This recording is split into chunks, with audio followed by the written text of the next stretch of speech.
Então vamos falar sobre essa questão aqui. Essa mulher aqui que está pregando, ela está dizendo que se a pessoa fuma maconha, usa droga ou tem desejo homossexual, essa pessoa tem que ir para a igreja mesmo assim. Mesmo que essa pessoa continue na prática, ela tem que ir à igreja buscar a Deus. E muitas pessoas estão criticando o que ela está dizendo. Então vamos olhar para dentro do Evangelho com sensibilidade e vamos entender isso. Vamos lembrar que muitas vezes, quando Jesus orava pelas pessoas, demônios se manifestavam na vida dessas pessoas, tá? Então, consequentemente, essas pessoas deviam ter alguns problemas na vida que não são descritos nas escrituras, porque os demônios estavam possuindo aquela pessoa. E se demônios estão possuindo elas, é porque elas têm algum problema. Por exemplo, Maria Madalena, por exemplo, tinha 7 espíritos malignos e foi lhe tirado. Você acha que o estado dessa mulher era como? Então, olha o que Jesus fala: vinde a mim os que estão cansados e oprimidos. E essas pessoas não estão cansadas e oprimidas? E quem é que oprime? Curando a todos os oprimidos do diabo. Pessoas que usam drogas muitas vezes estão oprimidas pelo diabo. Existem várias formas de opressão maligna que a gente desconhece, né? Nós só sabemos que aquela serpente do Éden, ela é o dragão no futuro. Ela aprendeu muita coisa com a humanidade. Ela se tornou um dragão. Outra questão é que nós precisamos de um espírito consolador para interceder pelas nossas fraquezas. Ou seja, o cristão, depois de limpo, depois de purificar, depois de passar pela conversão, ainda existe o processo de ajuda eterna, né? Até o fim dos seus dias, esse Espírito Santo vai estar intercedendo pelas fraquezas, vai estar trazendo dons, vai estar convencendo o homem do pecado, da justiça e do juízo. Tá? Então, esse trabalho do Espírito Santo. Então, quando você ouve a palavra, diz a Bíblia, se é que você acredita na Bíblia, Isaías 55:11, a palavra nunca volta vazia. Ela é como a chuva que não volta para as nuvens sem antes regar a terra.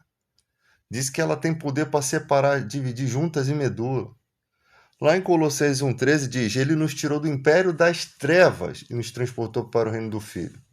Jesus fala que na parábola do semeador, que quando semeia-se a semente, o maligno toma essa semente, ele arrebata. Então, isso são condições espirituais, Jesus está falando. Ele está falando, ele fala do que ele é mais valente do que o valente, porque o valente, Satanás, ele guarda armado seus despojos. E vem um mais valente que ele e subjuga ele. Subjuga quem é o mais valente? Jesus. Ou seja, eu tenho que colocar Jesus na minha vida para que ele possa vencer esse valente, esse leão, né, que a Bíblia fala que anda bramando, tentando destruir a humanidade. Então eu tenho que trazer. E como é que eu trago Jesus para minha vida? Através de ouvir a pregação da palavra. A fé vem para ouvir a pregação da palavra. Então não importa quem você é, como você esteja, se você quer ouvir, é direito seu. Ninguém pode dizer que você não tem direito a estar na igreja. Ninguém pode dizer que você não tem o direito de estar ali. É porque é isso que estão fazendo. Leprosos vinham até Jesus. E o que é o pecado na nossa vida? São lepras. Então tem pessoas que querem colocar uma regra. Você não pode, a gente pode, você não pode. Estão fazendo igual os fariseus faziam. Os justos não precisam Os justos não precisam de serem purificados, né? Os sãos não precisam de médicos, sim os doentes, os enfermos. Jesus falou: as minhas ovelhas ouvem a minha voz, eles não vão ouvir a voz de outro. Se você olha para dentro da igreja, por que você não pode nem condenar o ateu? Porque quando você olha para a igreja, você não vê oferecendo, as igrejas do século XXI, oferecendo a verdade. Oferecem mais a mentira do que a verdade. Oferecem mais a avareza, mais a troca de oração por dinheiro do que a verdade. Então, quando o ateu olha assim, ele vê tudo sendo bagunçado. Você acha que se realmente as igrejas em geral, não, né? Porque quando a gente vê esses falsos profetas, é porque ninguém confrontou eles. Você acha que a igreja em geral, se a igreja realmente pregasse o amor, a verdade e realmente praticasse isso, você acha que muita gente não estaria conosco, querendo aprender? Você acha que o ateu não ia se sentar e falar assim, cara, eu quero ouvir o Deus dessas pessoas, porque não existe hipocrisia aqui como existe em outras religiões. Mas havendo hipocrisia, difamação do caminho impede de muitas pessoas se achegarem. Às vezes a gente faz live aqui, vem ateus conversar com a gente e gosta do assunto. Por quê? Porque às vezes percebe que a nossa pregação ela não está fundamentada em hipocrisia, em ganância, que realmente há um interesse de mostrar que a gente entende bem de certos assuntos, né? Fora as guerras que existem entre nós, que atrapalha. Ah, o cara nem tinha transfusão de sangue naquela época de Cristo, mas tem gente falando, não, que isso daqui significa você não poder fazer transfusão de sangue. Aí o cara fala assim, mas cara, o Jesus deu o sangue dele morreu por nós para nos dar vida. Agradou a Deus, moeu seu próprio filho para nos dar vida. Como é que eu não posso pegar o meu sangue e salvar uma vida? Uma criança? Um adulto, como é que eu não posso salvar uma vida de pessoas? Cara, se Deus fez o sangue compatível, por que eu não posso salvar? Sabe, tem sangue doador universal, tem sangue do receptor universal. O que a vida está dizendo pra gente? Que dá para fazer, dá para ajudar, né? O bombeiro não arrisca a vida dele, às vezes, para salvar uma pessoa. Ele sacrifica a vida dele, né? Que seria um custo alto para a família dele, para salvar uma vida.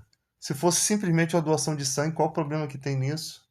Então, você vê que existem muitas contendas entre nós que às vezes as pessoas se perdem tanto nessas contendas e esquecem realmente de fato o que está acontecendo aqui fora. Outro critério bíblico que a igreja está errando muito: nós não temos o direito de julgar os de fora da fé, só os de dentro. Os de fora Deus julgará. Os de dentro da fé, Paulo sempre julgou. Himeneu e Fileto estão corrompendo a fé porque estão pregando que a ressurreição já aconteceu. Tirou eles da igreja. Eles se perderam. Tipo, os caras eram mestres da igreja cristã e eles se perderam, né? E fora as outras confusões que eu tenho participado de lives aí, que tem outras confusões. Pessoas pregando, não, o segundo casamento não pode acontecer. Aí a pessoa é agredida pelo marido, ou espancada pelo marido, ou o marido larga ela e ela não pode casar-se de novo. Não tem alguma coisa errada? Será que ela está presa a isso?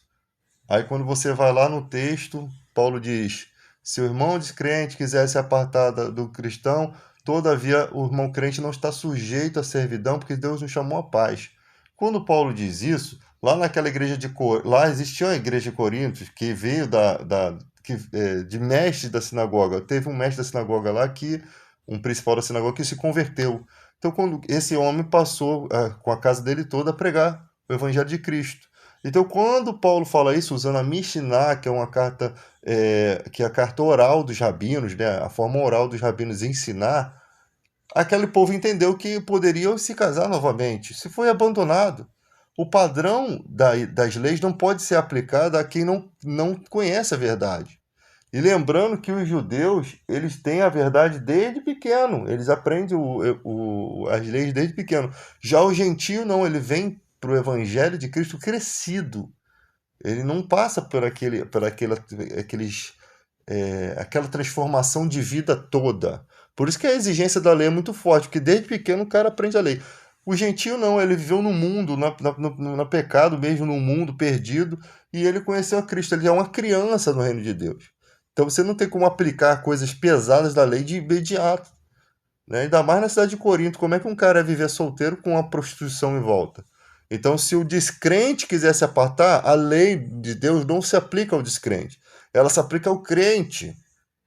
Nós não podemos julgar os de fora. Os de dentro, se estiverem corrompendo a fé, tem que ser julgado. O homem lá que teve relação com a madrasta foi julgado, excomungado. Agora, os de fora da fé, você não pode julgar. Você não tem o direito de julgar, porque os de fora da fé, Deus julgará. Foi Paulo que disse isso. Ah, mas o cara é homossexual, o que eu vou dizer para ele? Você não diga nada, prega o evangelho. Prega Jesus Cristo, porque quem convence o homem do pecado, da justiça e do juízo é o Espírito Santo.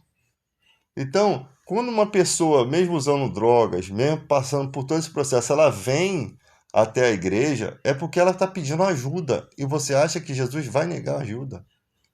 Porque se ela não quisesse, ela poderia viver a vida dela do jeito que estava. Mas se ela até quer uma ajuda lá dentro do coração dela, Deus sabe se de fato realmente ela está querendo uma ajuda. Às vezes ela quer a ajuda dos irmãos, às vezes a família da fé acaba ajudando essa pessoa. Pessoas que vieram do mundo das drogas são as que podem ajudar melhor. Se tem psicólogos que poderiam ser psicólogos civis, né? Psicólogos forenses, pessoas que deveriam ser preparadas para cuidar de ex-drogado, é o cara que foi drogado também. Porque ele conhece tudo sobre a vida das drogas e ele sabe o caminho como ele saiu. Ele sabe o que ele fez, que tipo de perseverança ele teve que ter. Então você pega, o cara é especialista nisso, mas o cara não sabe nem os efeitos da droga. O cara não sabe o que é viver longe da família, o cara não entende. Quem viveu entende e pode ajudar. Essas pessoas, e muitas delas fazem isso. Viveu tanto nas drogas, e a Bíblia fala que a gente consola as pessoas com a mesma consolação que somos consolados. Então, se essa pessoa descobriu uma forma de sair, descobriu o caminho, seja que for, eu fazia exercício para tirar a toxina do corpo, eu dormia mais, eu me alimentava melhor, você sabe? Essas pessoas têm informações que são cruciais para a libertação de uma pessoa que está perdida. É. Então, hoje em dia, todo mundo quer julgar. A pessoa está falando de Deus, está falando de pessoas que estão sobrecarregadas, oprimidas. Jesus falou: Vinde a mim, vós estáis cansados e oprimidos, eu vos aliviarei, porque meu fardo é leve e meu jugo é suave. Então, as pessoas estão esquecendo isso, que Jesus que manda aí. Aquele que vem a mim, de modo nenhum o desprezarei. E a Bíblia fala que Deus é recompensador dos que o buscam. São recompensas espirituais. Deus está vendo o sacrifício daquela pessoa e vai ajudar essa pessoa a sair. Só que a igreja está fazendo uma pressão para que essas pessoas não venham. Está fazendo um preconceito, porque você está todo limpinho aqui, bonitinho, aí senta um drogado do teu lado, senta um cara com cheiro de droga no seu lado. Você está desprezando aquela pessoa que está sofrendo. As igrejas já estão passando por um processo de desprezo há muito tempo. Você sabia que tem gente que nem vai para a igreja porque parece desfile de moda? As mulheres a cada dia com vestidos caríssimos, enquanto a irmãzinha às vezes fica com vergonha de ir para a igreja porque ela não tem roupa adequada. Então, deveria ser até, para não ter bullying, deveria até acontecer nas escolas. Faz um uniforme padrão para a igreja. Camisa de evangelização, camisa da igreja, uma camisa branca com o nome da igreja. Não vai haver bullying, não vai haver nada. Todo mundo vai estar junto, igualzinho, para não haver esse tipo de coisa. Porque existe esse tipo de coisa na igreja. E quando existe isso é porque o pastor dessa igreja é imaturo e não consegue ver isso e falar sobre isso. Porque se você percebe um problema dentro da igreja que tá fazendo, tá trazendo orgulho para a igreja, está trazendo uma coisa exagerada, tem que se mostrar que aquilo ali não é o caminho. Quando vocês chegam para a igreja todos bem apresentados, não estou falando que a pessoa não tem que ir um trapo. Eu estou falando que tem gente que nem tem condições de ter aquela roupa, mas fica oprimindo o esposo para comprar aquilo a perder 10 vezes sem juros para poder se amostrar para as outras. Ninguém quer ficar por baixo da carne seca, né? E é isso que tem acontecido nos dias de hoje.